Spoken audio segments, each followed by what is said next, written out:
So for the introduction, you've heard enough from me this semester, so I'll leave it up to Karen. Hi guys, I'm Karen, and I'm just going to do a quick introduction. Dr. Collazo attended California State University, Dominguez Hills, for his bachelor's and his master's. He earned his BA in Sociology and Behavioral Science in 2010, and an MA in Sociology in 2011. He completed his Ph.D. in Sociology in 2017 from Washington State University, and his research interests are immigration, Latinx sociology, social inequality, and work organizations. He currently teaches at Cal Poly Pomona, and everybody please give him a hand. Good afternoon. Good afternoon.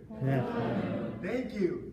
Thank you for having me here. I'm very excited to give this talk to connect sociology with psychology, because I assume most of you are psychology majors, and some of you might be like, oh, sociologists.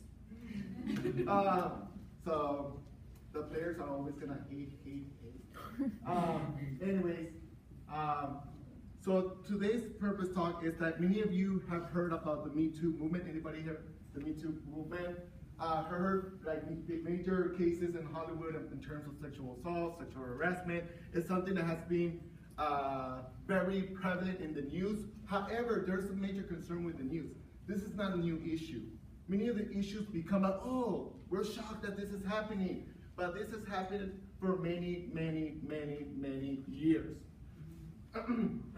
And the US government has passed, due to social movements such as the civil rights movement, excuse me, I apologize, I'm a little bit under the weather, so I might be coughing throughout the process, so I apologize for that. And so the people have always been concerned about racial, sex discrimination, age discrimination, and other types of discrimination, and has, due to the pressure of the civil rights movement and other things occurring, they passed the Civil Rights Act. One of the acts that protects people's rights in the workplace is Title VII. Title VII made it legal to discriminate on the basis of race, color, religion, national origin, and sex in hiring, discharge, compensation, and other conditions and terms in the workplace. So one of the things that's is very important for many individuals to understand is the rights they have when they go into the workplace. Many of you might be juniors, seniors. Raise your hand if you're seniors and are planning to go already to the job market. Planning to go to graduate school. So all of you are thinking of a certain path to take, even being graduate schools. Some graduate schools provide certain programs. Like let's say you have a family, they have family supported programs. In terms of the workplace, it's the same thing. You have to understand how supportive it's gonna be the location that you probably plan to apply. It's not only about qualifications, it's also how supportive are they gonna be for you in terms of your sexual orientation, in terms of your gender identity, in terms of your racial identity. You have to really explore in depth the rights that protect you and how much the workplace itself is gonna have your back. So when looking at these workplaces, when you're applying for the job, and looking what type of policies are in place within the organization, you also have to understand that there is an agency that is there to enforce the laws, and that is the U.S. Equal Employment Opportunity Commission. These are the individuals that you contact besides your HR, but typically people go to the federal office to indicate or file a complaint of sexual harassment or any other types of harassment. So before you decide, I'm gonna file a lawsuit, there's a process to it. And the process is that you have to submit a complaint to the EEOC, and it has to be 180 days after the event had happened. This does not indicate that order, you cannot talk about it. But it gives you a case, might give you a case that this is something that has been persistent. I reported this in the last 180 days, and I have reported it before, but the issue has not been addressed. So again, anytime that you want to file, you have to go first with them, and then you can file a lawsuit. and the EEOC will be backing you up. They're the ones who's gonna provide the evidence. And at times, if you don't file a charge, they'll file it for you. And just so you know, when you do file a claim, the workplace could not retaliate against you. They cannot sanction you. And if they do, you can report more claims indicating that they're retaliating against you because you filed a complaint. However, even when people are considering filing a complaint, they still feel that retaliation from individuals, specifically the bosses, the executive board, the managers, the supervisors. So many people are afraid that if they file a complaint, that there's gonna be large repercussions. So that's when you hear about Hollywood stars that they didn't file a complaint, because here we have people, specifically men, that are in positions of higher power that could make you or not into a star. But that's more Hollywood. But let's look into the, not real life context, but more the workplace context in which all of us are gonna be part of, or already part of. So, sexual harassment, which is gonna be the act I'm gonna be focusing on today's talk, is a type of sex discrimination. And there are a lot of complaints. Many people file claims about sexual harassment.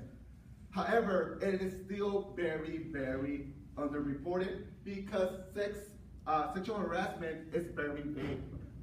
Because some people will say, oh, that person was not sexual harassed, they were just being friendly, or they were being playful, or they were being flirty. And even if they say flirty, that is not something that is acceptable in the workplace. But many individuals, especially those who you believe are gonna support you in some way or form, might brush it off as you overreacting. So that's another thing I'm gonna talk about, that when is it that people are more likely to perceive the action of an individual as an overreaction, such as filing sexual harassment claim. And I'll get more in detail on where was my actual study. But before that, instead of me talking a little bit more, I'm gonna show you a video that kind of summarizes what is sexual harassment and what is specifically how courts in the US define sexual harassment.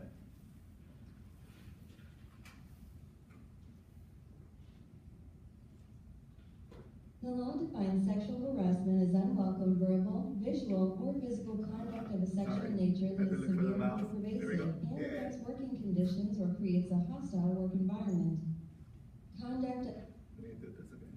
The law defines sexual harassment as unwelcome verbal, visual, or physical conduct of a sexual nature that is severe or pervasive and affects working conditions or creates a hostile work environment. Conduct of a sexual nature is broken into three parts: verbal, visual, and physical. Verbal includes comments about clothing, a person's body, sexual or gender-based jokes or remarks, requesting sexual favors or repeatedly asking a person out, sexual innuendos, threats, spreading rumors about a person's personal or sexual life, or foul and obscene language. Visual includes posters, drawings, pictures, screensavers, cartoons, emails, or text of a sexual nature. Physical includes assault, impeding or blocking movement, inappropriate touching such as kissing, hugging, patting, stroking, or rubbing, sexual gesturing, or even leering or staring.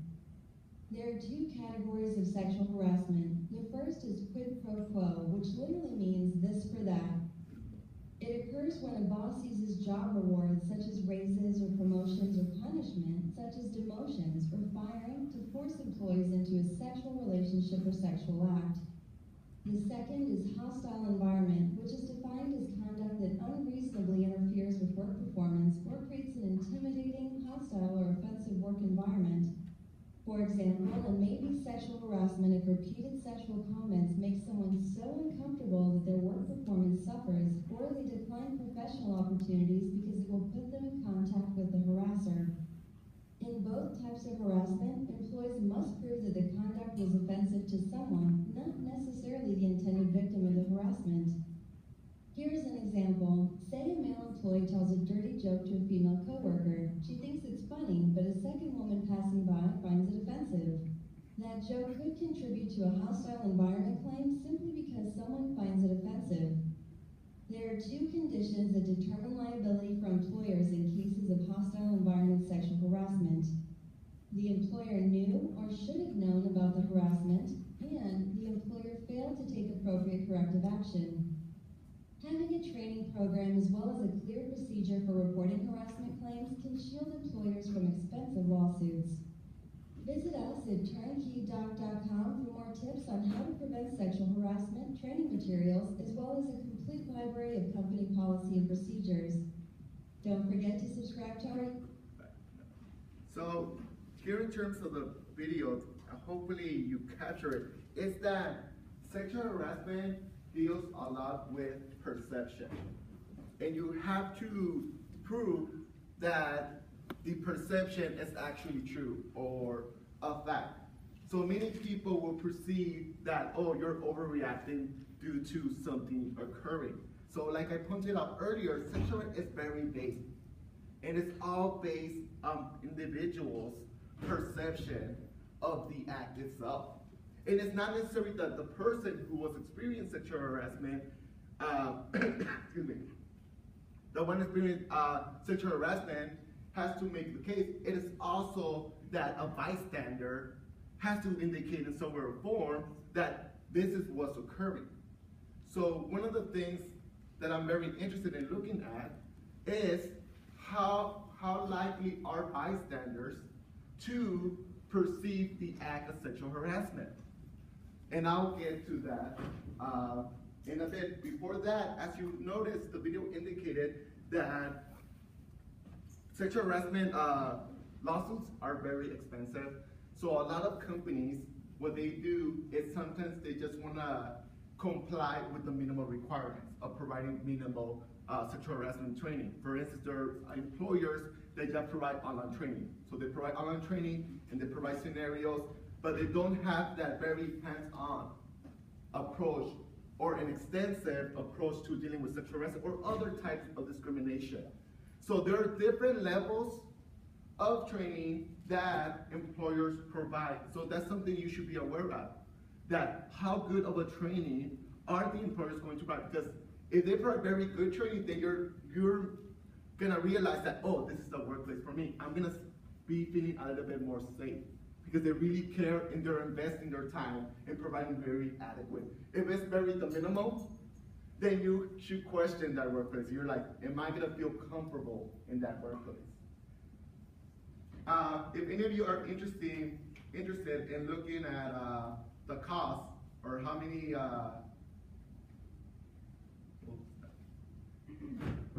the EOC, you can go and some of you are very into statistics, you can use this data to look at EOC discrimination cases and look at what might increase the likelihood of the cost in terms of the training and different things, so you can look into different factors. But if I scroll down, you can, this money, I don't know if you can see it way in the back, it's in the millions, and in 2018, there is $134 million in settlements of sexual harassment cases. So it's very, very expensive. So you can see why organizations are interested in trying to minimize sexual harassment file claims. So as I already pointed out, sexual harassment claims charges really rely on the victim's perception. I apologize that I'm using the terms victim. The reason I use this term is it is something that the EEOC should be working on. They use the term victim. Many individuals do not like the term. It's something that they need to be improving upon in terms of what language to use and how some individuals are identified. Because sometimes victim has a very negative connotation, especially individuals that perceive that that person or individual is overreacting. So language could be very, very powerful. And it's something in the future I want to look how language or the wording, how you identify an individual might affect someone's perception of sexual harassment. But I will be continue using the term that the EEOC provided, being that I'm really focusing on the policies being implemented by the EEOC. Excuse me. So one of the things, another issue with the EOC in terms of perception is that the EOC recommends the individual who's being sexually harassed to confront the harasser. And at times that is very difficult if they don't feel supported by the organization itself.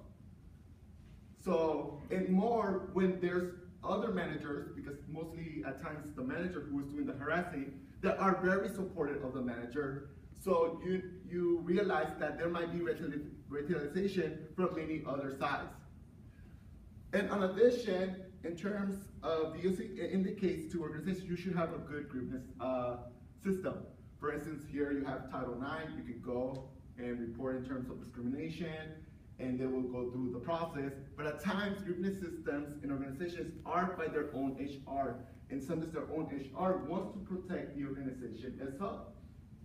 So sometimes it's best to go to a third party to file your complaint, because that way you know that you will have more of a fair process than continuing filing your claim through the HR of the institution that is somewhat protecting the person who's harassing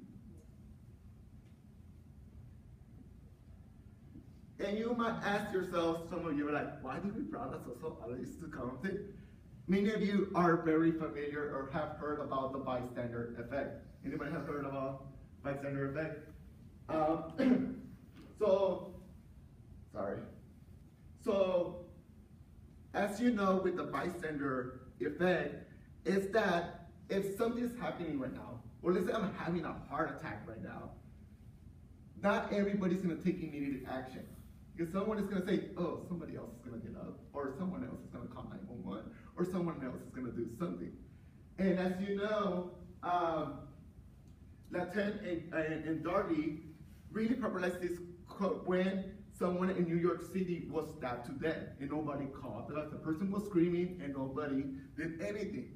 So in sexual harassment claims, there's always someone to witness. I don't know if any of you, when you were looking at the reports from Hollywood, Harvey Weinstein or other individuals, many people are like, oh, I'm shocked that they did that thing. Like, are you really shocked, or you just never intervene and say that this is occurring? So bystanders play a very important role in trying to reduce discrimination or sexual harassment in this case. Because bystanders are the ones that are perceiving the action. In court cases, in courts, they're more likely to believe the bystander than the actual person who's being hurt because they saw it. So the burden of proof is not anymore on the person being harassed, but on the bystander themselves. But how likely are bystanders to actually perceive an act as sexual harassment, or to actually serve as a witness?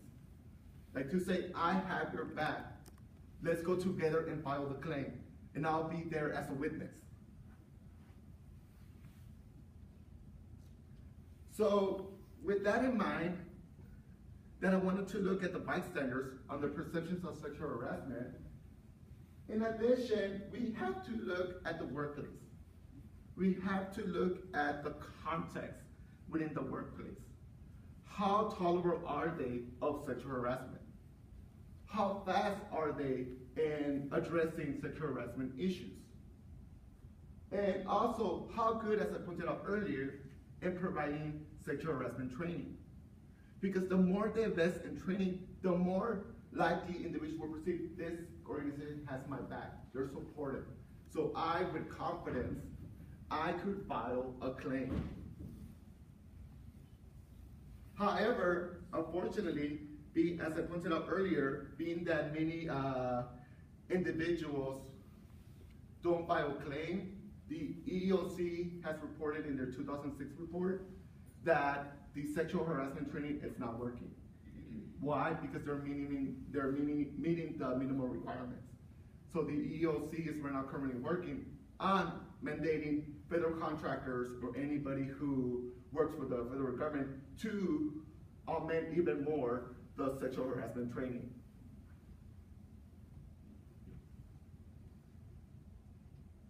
So one of the things in terms of workplace context that I found very interesting it's not that many organizations are putting into their core values this idea of inclusion. That we are an inclusive environment, that regardless of your sexuality, gender identity, race, color, religion, that we embrace your ideas, your entrepreneurship, everything that you contribute, you're part of this team. But I kind of question that, is that really true? Of course, due to this data, I cannot indicate if this is a fact or not, especially if the organizational culture is the actual mechanism driving perceptions of people sexual harassment, and them actually, by them I mean the bystanders actually being supportive of the potential victim or even defending the manager. But in any case, when you look at organizational culture, many of you, and you're looking for jobs and you look inclusiveness, many people are like, yes, it sounds like a great working environment. You know, this sounds like Google and Amazon. It's gonna be so cool and hip. It's gonna rock. I'm gonna love it here. But I caution you to embrace that inclusive. The idea of inclusiveness is not wrong at all, but how is it implemented? That's a different story. And many studies have shown that workplaces that emphasize inclusion at times has unintended consequence. Because imagine yourself, close your eyes, imagine yourself as the boss, and you indicated that this is an inclusive environment. You believe yourself as not being discriminatory. So thus any action that you commit, you're gonna say to yourself, I'm not discriminatory. I'm not racist. I'm not a sexist. Because you have, in the public realm, the idea that your company is inclusive. And because you're inclusive, you cannot discriminate. It's the same thing as saying, because I have a gay friend, I'm not homophobic. Or because I have a black friend, I'm not a racist. So this idea is very connected to the social psychologist ideas of moral credentialing. And moral credentialing basically is the idea that because of your past behavior of having friends, or got married to interracial relationship, or whatever reason that you have probably that anything that might be oh, you're racist, you might say, no, I'm not. Because look at all my past good deeds. That does not make me a racist or a sexist or homophobic or so on. So I'm interested in the workplace that emphasize inclusion as a cultural value, if they might blind people to discriminatory behavior. So before it has been applied more to individuals themselves, but what about organizations themselves? If the organization level of their organization has been inclusive and we're respectable of everybody, they're basically vamping up their moral credentials. That they cannot be a sexist or discriminatory company. So my question is, to what extent does a workplace emphasis on inclusion as a culture shape how third party observers, meaning the third person, label in response to a workplace interaction between a male manager and his female subordinate?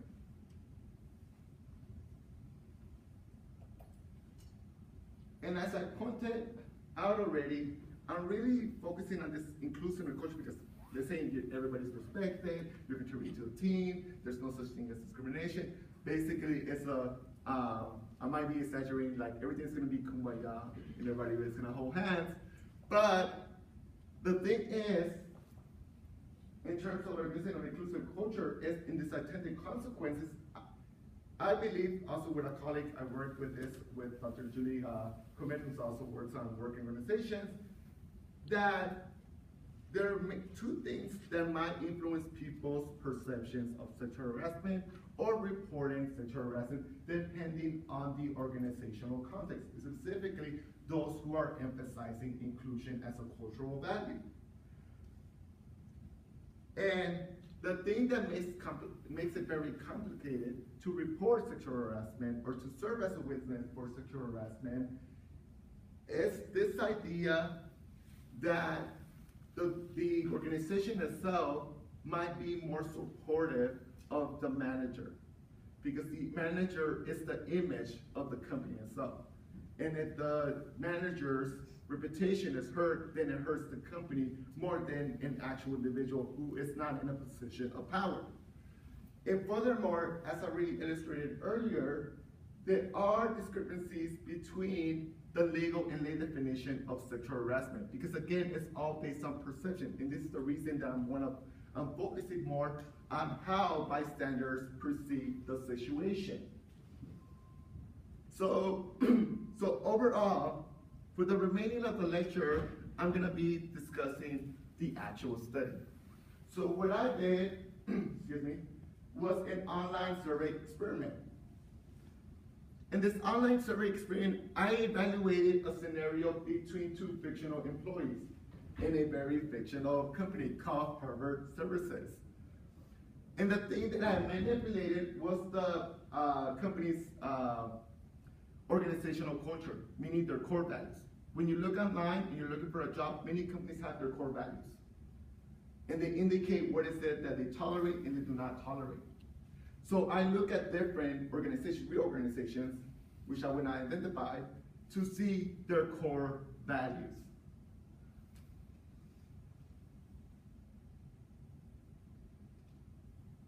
And the scenario is very long.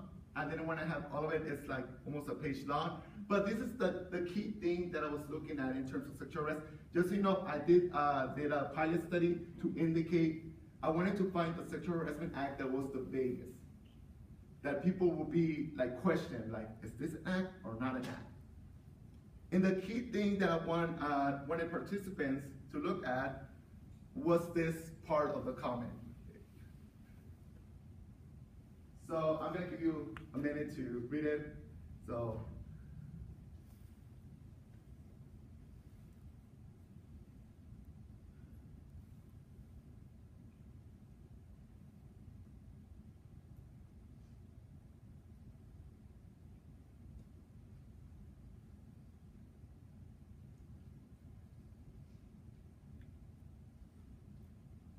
So some of the information that is not provided here that is very interesting is that within the statement, the scenario, we also provided the qualifications of Susan and Mark, their qualifications as a worker, their merit. How good of a worker are they? How good of a person are they? Because sometimes when people perceive the individual as being good, they're more likely to cast aside the action. Like you see the person is feeling uncomfortable, but you're like, but they're good people, or he's good people. And so they're less likely to perceive.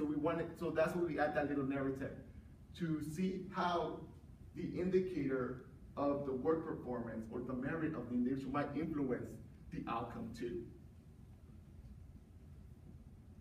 So for the sample, we recruited 345 participants. They were recruited through MTurk. The reason we used Amazon Mechanical Turk is because we wanted to get people who were actual employees and actual managers. They had to be 18 years and older, of course, working full-time.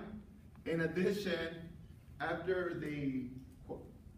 we provide the survey to see if they qualify, then we provided a link that was to redirect them to Qualtrics.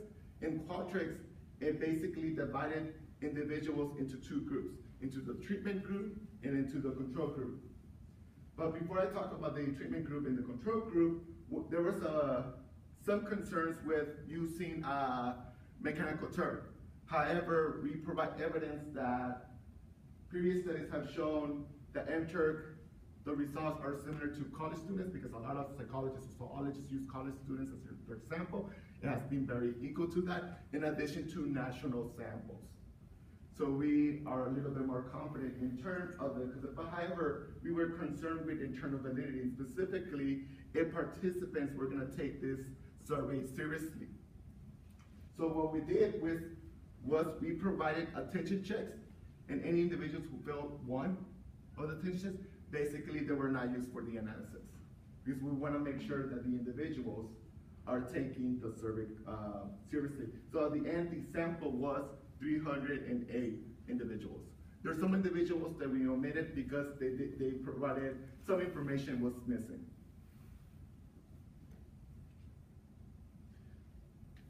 So as I pointed out, the participants were randomly assigned to different groups.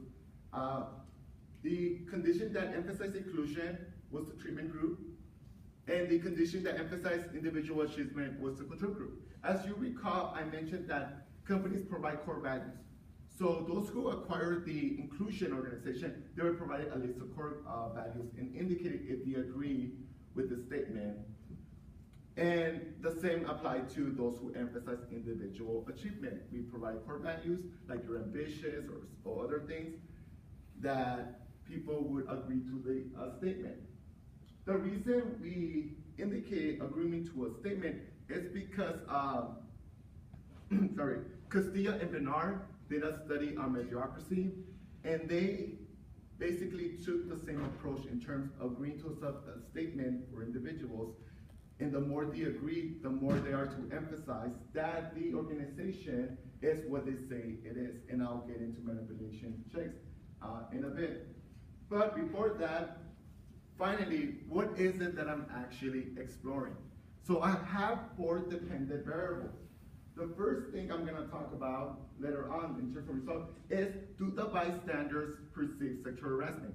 Yes or no? And then another outcome is, if they do file a sexual harassment claim, was it justified or was it an overreaction? That's based on the perception of the bystander. The third outcome is if they were served as a witness for the female subordinate. And lastly, the final outcome is if they will defend the manager in the sexual harassment claim. And the critical independent variable, the principal variables that we're interested in, was the inclusive and control culture, specifically the inclusive. If the inclusiveness would influence the bystanders' perceptions.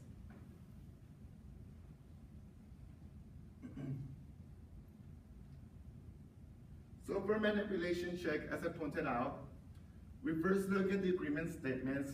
90% of the individuals agreed that the organizational culture emphasis was inclusion.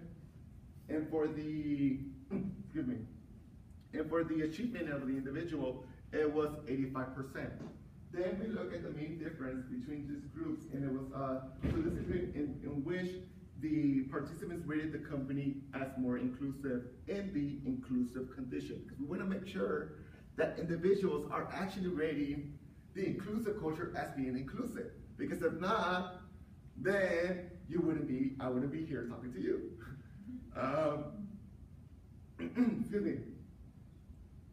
In terms of results, I'm not going to show all my results, but I'm going to provide some descriptives. So this is in the overall findings.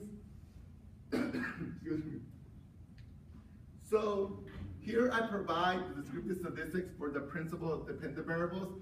Here's the full sample, and then I divided it by 2 samples, emphasis on inclusion as a workplace culture value, and emphasize on individual achievement as a workplace cultural value.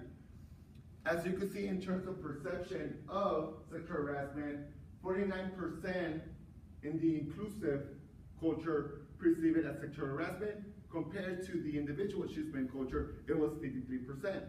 So people were a little bit more likely, a higher percentage for the individual. In terms of perceived, fighting claim isn't an overreaction, it was 4.989 for the inclusion culture. So people are a little bit more likely to see it that they're overreacting or they're neutral to the situation as compared to the individual culture. And then serve as a witness, 49% were likely to serve as a witness or indicate that would serve as a witness for those who emphasize inclusion, the workplace emphasizes inclusion. And for the individual achievement workplace, it was 39%, and to defend the manager, it was 15% for the inclusion culture, and it was 11% for the individual achievement culture. So going back to this third party observer for the bystander, as many people are questioning, like the actual individual who's being harassed, their perception, but are the individuals in this scenario, the bystanders, the participants as the bystanders, are they perceiving this scenario or this situation as sexual harassment? And here it was insignificant. There's no difference on the organizational culture. That they're like, in both cultures, they're as likely as to perceive it as sexual harassment. So there's no difference. And the expectation was the organizational culture, they were less likely, because we're indicating that, because it's an inclusive culture, that they're like, no, it can't happen here. But there was no difference here. But what about overreaction? In terms of overreaction, I was surprised that in the inclusive culture, people are more likely to perceive that the person is overreacting for filing a sexual harassment claim. The reason that I was surprised, and this is contrary to the findings, like I said, organizational culture, we perceive that people are likely to read, but in the case of the reaction of the individual, we expected the opposite. We expected that it was going to be more justified. And the reason we expected it to be more justified is because once the person perceives it as sexual harassment, they're filing the claim, meaning they are perceiving it, we were expecting that they would be more supportive, so they would see it as justified. It's a different story if they did not perceive it as sexual harassment, but it's a different story if they did file the claim, and they were going to be, oh, let's be supportive. And still, even if it's contrary to our expectations, it's still very interesting that it's still an unintended consequence. The intended consequence that individuals perceive it as an overreaction. Because you would think that, oh, you have my back. But is that really the case? And then the last two outcomes are witness or defending. So serve as a witness, and it met our expectations that in an inclusive culture, the individual, the bystander, is most likely to serve as a witness for the individual who filed the sexual harassment claim. However, in terms of defending the manager, there is no difference between them. In none of the organizational contexts, one is more likely to defend or not the manager itself. One of the results that I don't show here that is very interesting and that I wish to explore even more is that the performance of the individual, the merit, how good of the worker are they, it was highly significant. And then we, for some of the barrels, I look at the standardized coefficients, and it was one of the most important predictors. Meaning that if the female worker is rated as really, really good compared to the manager, they're more likely to perceive it as sexual harassment. They're more likely to see the filing claim as justified, and they're more likely to serve as a witness. So now it kind of brings me questions. Okay, we have organizational context, but it seems people are still very focused on the individual, especially how good that individual is.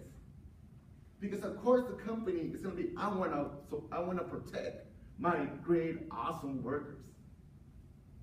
But is that really the case? And that's something that I want to further explore as the next step. So why does all this matter?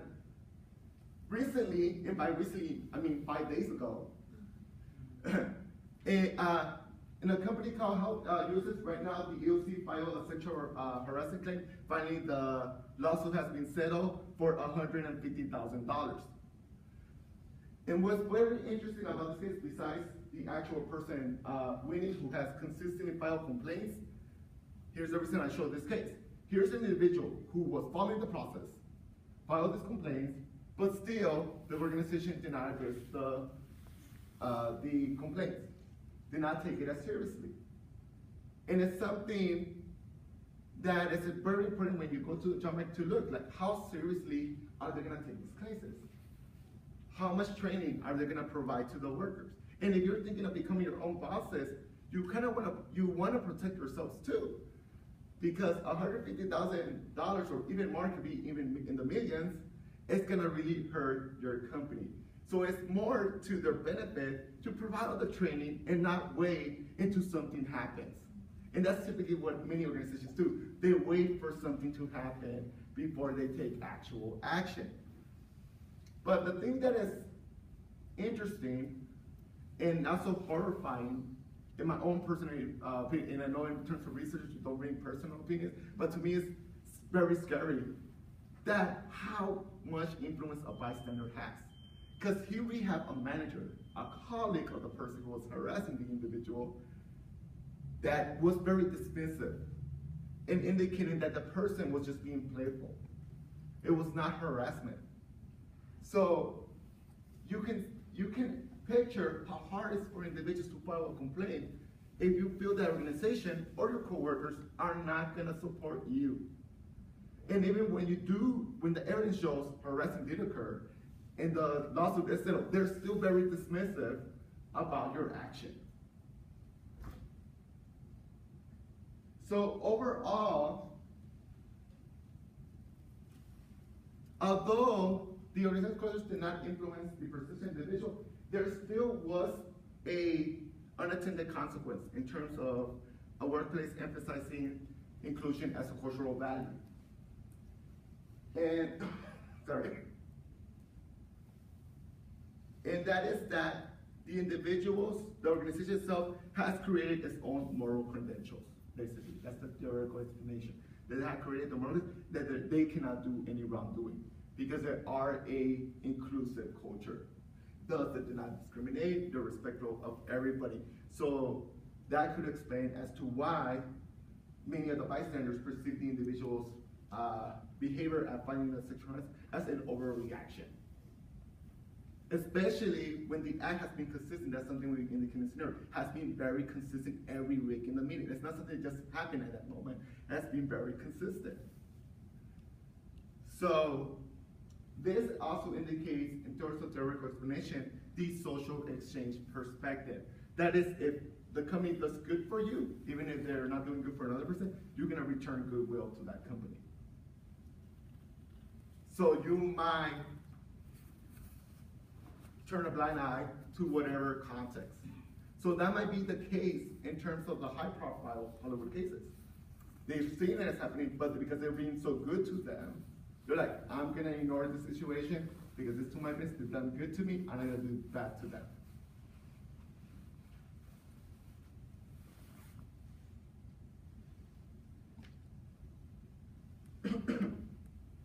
Furthermore, in terms of policy, one of the things that EEOC should do is to hold organizations more accountable in terms of the sexual harassment training, and that's something they're working even more.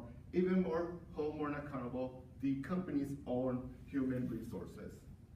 Because at times they're very dismissive about the situation, or takes their time in following the claim, or kind of pressures in some way or form for the person or individual filing the claim to dismiss it. Because then they kind of threaten in an indirect way that there's gonna be repercussions and you follow this. So one of the things that EEOC already does is like, they tell you, you're not gonna, like, there should be no retaliation if you file a claim. However, there has been retaliations and the EEOC has not been, it's due to lack of funding and lack of stuff, budget cuts and other things, but they need a little bit more enforcers to protect those individuals that are filing those claims. In addition, they should hire Sherburne to come and train, provide better training to their workers. And many organizations, as you notice in terms of news and racial incidents or sex discrimination or other things, in which to bring individuals to train not only the organization, but also to provide training to the community itself. Because sexual harassment is not only an organizational thing. Organizational thing can create their own environment, but if you go outside and it's an acceptable behavior that people do not intervene in, that's something that the community itself should provide training to individuals. Because you might not be discriminating inside the workplace, but you go outside and the first thing you do is cat-calling people.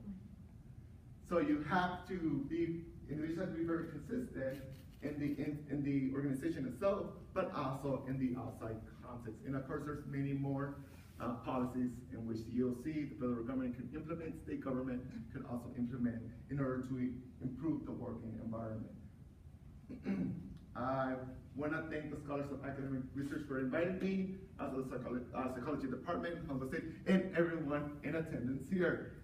I need to applaud you first. Let me applaud you. Thank you very much.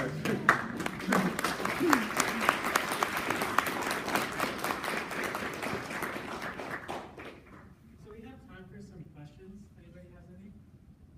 Go ahead. I was wondering if you have any data on how the language of sexual harassment may differ from the control group, the experimental group, for those things that maybe a work environment that emphasizes inclusivity might be more prone to using euphemism or politically correct language, and that might affect perceptions of sexual harassment.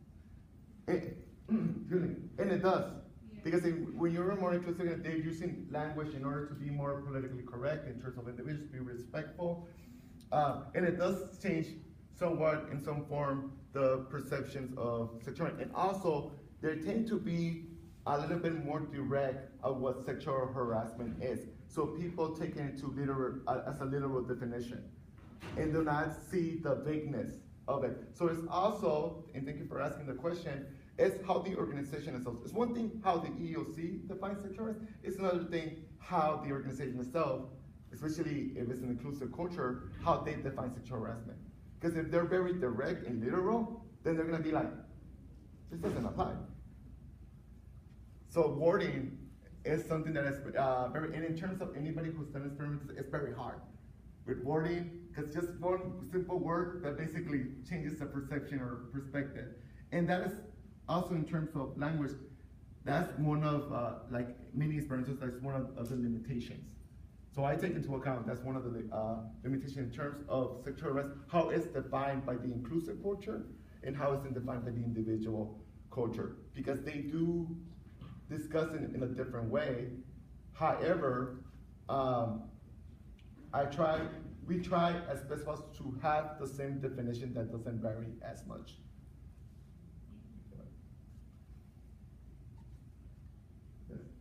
You had mentioned that one of the, I guess, limitations for people kind of, I guess, being a victim in a way, saying that they overreacted. What were some other sorts of implications to that? Because you had said that one of the factors was their job success, and how they were at their job. So what were some of the other factors that were involved in that? So the other things that I controlled for were social demographic variables, and also social economic status. But in terms of the key variables I was focusing more on were the organizational context. The one I would never expected was the merit performance. That was different. The other things were like how successful will you be? Like one of the questions is like, how successful do you think the person will be in winning the case? So I rank on how effective the process will be, or based on the process indicated, how effective is it, or how would you rank it? So we look also at the facilitation of the filing the claim. So that's an idea that they acquire, and those were not statistically significant. Excuse me. The one that was statistically, like in terms of gender, I asked the binary and also non-binary, mostly everybody identified in the binary identifications.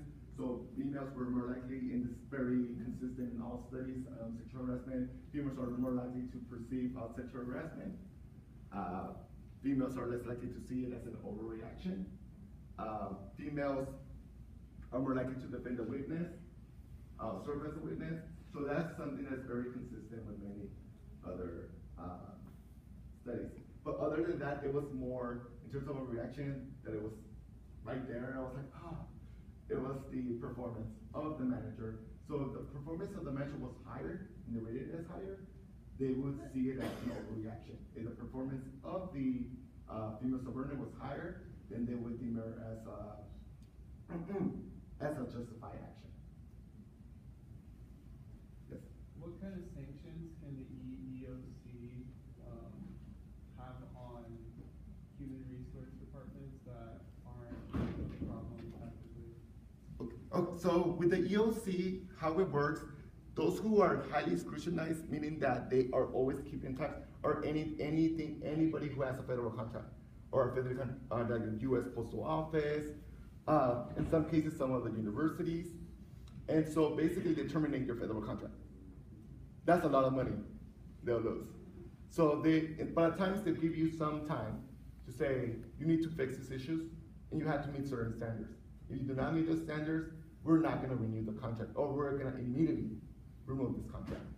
So the EOC has the power, in some form, to take away those contracts. And many companies, like Boeing and other, have those federal contracts, and they want to preserve those contracts, because that's really the largest revenue of them. So it's like any business is, talk money, and threaten the money, it's like, okay, I need to solve this right now. Anyone has other questions? Thank you, friends.